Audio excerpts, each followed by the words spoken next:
We heard today in the gospel that great Jewish prayer, the Shema. The Shema, S-H-E-M-A. And it is a prayer with which Jesus would have been very familiar because it would have been probably the first prayer he ever learned. As Mary, just imagine Jesus sitting on Mary's knee and Mary teaching Jesus this prayer. You shall love the Lord your God with all your heart, with all your soul, and with all your strength. And yet, that's not enough. And you shall love your neighbor as yourself. Our Jewish sisters and brothers teach their children this prayer. It is a prayer that is on their lips when they rise in the morning. It is a prayer that they recite, that they pray when they go to bed at night. And typically, it is the last prayer that a Jew will pray prior to going home to the Lord.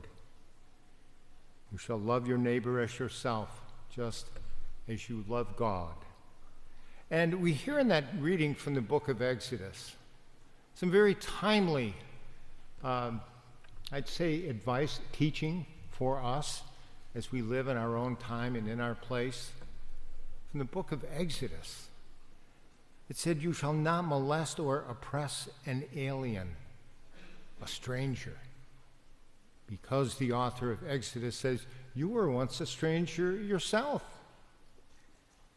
If you wrong them, they will cry out to me, and I will hear them.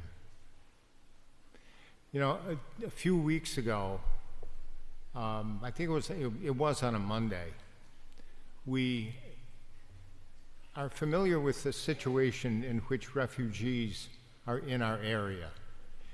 And we had just had a food pantry Saturday in which we provided an 8-day supply of food for somewhere between 80 and 90 households. It's just growing in leaps and bounds. So we had very little food left. Up the sidewalk walks this woman, refugee from Turkey. And as the day went on, more and more refugees came to our doorstep, unannounced. Poor George was scrambling, trying to find food. But I can't help but think of this reading from Exodus. You shall not oppress an alien because you were an alien once yourself. And if they cry out to me, I will certainly hear them. Very timely teaching in our own day. And we hear in that responsorial psalm, I love you, Lord, my strength. And it raises a wonderful issue, a wonderful question for us.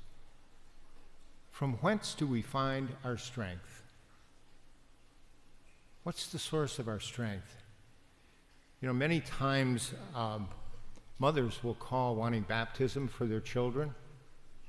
And I will ask them, what feeds your soul as a mother? What feeds your soul, and how are you going to teach your child the ways of the faith? Help me understand how you're practicing your own faith. That's a hard question, because they will say, well, you know. But it's a very, very timely question. So as we go forth into our week, maybe we can just listen again to that prayer, the Shema. The Shema. Adonai is the Hebrew word for Lord. Adonai. You shall love Adonai with all your soul, with all your mind and heart and strength. And may this Eucharist today, in which we have an encounter with the living Christ, may this encounter with the living Christ. Enable us to go forth this week and all the days of our life, really, as those who do love God with everything we have, and we love our neighbor as ourselves. And if we do that, I think the church can truly say, Amen.